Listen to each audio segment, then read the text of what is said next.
Casse-tête, devinette, mots croisés. Mario Dumont a la solution à tout. C'est une sortie ou un rapport conjoint qui pourrait vous étonner d'ailleurs de l'Association médicale canadienne, mais en collaboration avec la Fédération canadienne de l'entreprise indépendante. Pourquoi ces deux-là s'associent? Mais pour parler de paperasse, du poids de la paperasse, parce qu'on dit, selon l'étude, que chaque médecin consacre environ 200 heures par année à des tâches administratives qui sont jugées inutiles. On dit que c'est exactement l'équivalent d'un mois complet de travail pour le fardeau administratif de paperasse. Le docteur Jean-Joseph Condé, porte-parole francophone de l'Association médicale canadienne, est avec nous. Docteur Condé, bonjour. Bonjour, M. Dumont. Quel genre de paperasse? Tout ce que le médecin fait après les heures que les patients ne voient pas, c'est-à-dire qu'on termine la clinique à 5 heures l'après-midi, puis on reste au bureau à la clinique jusqu'à 8 heures du soir, en train de compléter des formulaires d'assurance, formulaires pour les gouvernements, represcription, prescription d'examens, prescription de médicaments, alors des papiers d'absence. Donc, c'est tout ceci nous amène une lourdeur administrative et cette étude nous montre que ça a un impact sur la santé des médecins, mais aussi un impact sur l'accès aux soins, parce que de plus en plus on en parle, on n'a pas arrêté d'en parler l'automne dernier, manque d'accès aux soins, manque d'accès aux soins, oui, mais le docteur passe 3 heures par jour dans sa clinique à faire de la paperasse. Bon, je vous entends bien pour ce qui est des papiers d'assurance, là, mais dans le cas des prescriptions, est-ce que c'est pas au cœur du travail du médecin? Faire le diagnostic, trouver la solution. Si la solution est un médicament, il faut le prescrire?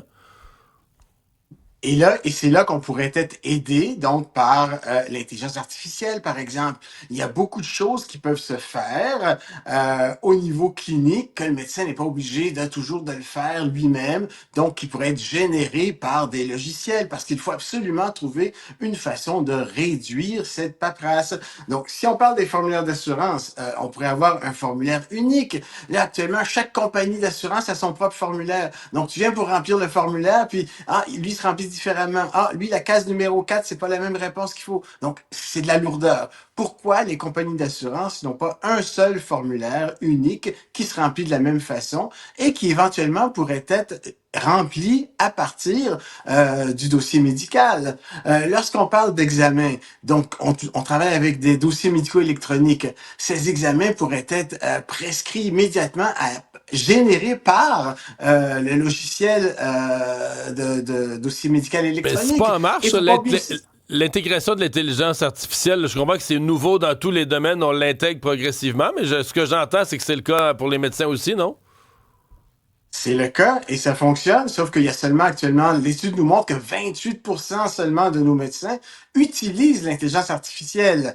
C'est pas assez. Mais par contre, la bonne nouvelle, c'est que ceux qui l'utilisent nous disent que ça arrive à réduire de 64 minutes le temps quotidien qu'ils passent à faire de la paperasse. Donc, ceux qui l'utilisent gagnent 1 heure par jour. Alors, c'est quand même considérable. Alors, on veut pousser là-dessus à l'Association médicale canadienne. Au Québec, est-ce qu'il y a eu amélioration? Parce que je me souviens, ça doit faire 1 an ou 2, je me souviens, un matin, le Christian Dubé avait fait une annonce, puis il y avait, les assurances, la CSST, il y avait toute une liste là, de paperasses de moins qu'on allait demander aux médecins pour libérer du temps aux médecins. Est-ce que ça s'est fait? Puis si ça s'est fait, est-ce que ça s'est transformé en rendez-vous supplémentaire pour les patients? On dirait que je suis pas certain, là. Et c'est ça le problème, c'est que une fois qu'on passe une loi, une fois qu'on passe un règlement, il faut que ça devienne du concret, il faut que ça se concrétise dans le bureau du médecin. Donc, exemple, au Québec, un employeur n'est plus supposé avoir besoin d'un certificat médical pour une absence de moins de 3 jours. Vous êtes absent moins de 3 jours, vous avez un rhume, un virus, pas besoin d'un papier de médecin, vous avisez votre employeur tout simplement. Mais il y a encore des employeurs qui exigent de leurs employés, va voir ton docteur, t'as eu la gastro, t'es pas rentré, va voir le docteur. Donc, il faut que le message se rende. Et même au niveau du gouvernement, on a des commissions scolaires. Il y a encore des commissions scolaires qui nous envoient des employés pour avoir des papiers d'absence.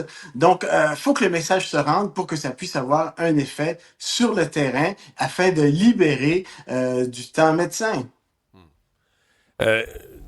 libérer du temps médecin qui va se transformer en rendez-vous? Parce qu'on dirait que ça, c'est la partie qui se produit jamais. Là. Vous pensez qu'on pourrait générer des rendez-vous supplémentaires pour les patients si on coupait de la paperasse? Donc, si on coupe de la paperasse, il va y avoir deux effets. Il va y avoir un effet sur la disponibilité du médecin. Donc, le médecin pourrait être plus disponible pour soit accorder des rendez-vous plus longs à ses patients, passer plus de temps avec ses patients, ou aussi donner plus de rendez-vous à la fin de la journée. Mais aussi, le médecin pourrait prendre plus de temps pour avoir un meilleur équilibre travail-famille. Parce que n'oubliez pas, notre sondage l'automne dernier, 65% des médecins ont consulté un programme d'aide en raison de symptômes d'épuisement professionnel. Donc, faut faire attention aussi. Ce fardeau administratif épuise nos médecins, les amène au bord du burn-out, au point que près de 40% des médecins nous disent qu'ils comptent réduire leurs heures travaillées dans les 2 prochaines années en raison de la surcharge de travail. Et ça, c'est pas bon, là. Quand on manque de médecins, problème d'accès aux soins, puis nos médecins nous disent, hey, nous, si ça continue comme ça, on va réduire notre temps de travail. Mais c'est vraiment pas bon. Docteur Condé, merci de nous avoir parlé aujourd'hui. Au revoir, Docteur Jean-Joseph Condé, porte-parole de l'Association médicale canadienne. Au plaisir, M. Dubon. Ralentissement de service pour le REM. Il risque d'y avoir pas mal d'autres mondes qui vont inventer des nouveaux mots d'église, comme toi, Mario, ce matin, en pleine heure de pointe, parce que entre les stations Deux-Montagnes et Côte-de-Liesse, sur le REM, en pleine heure de pointe, on a là un ralentissement. On parle d'un bris d'équipement là, qui forcerait donc un ralentissement de service. Pour l'instant, on dit se référer aux annonces qui sont faites en station, que les agents sur place qui vont aider avec plus d'assistance pour tout ça.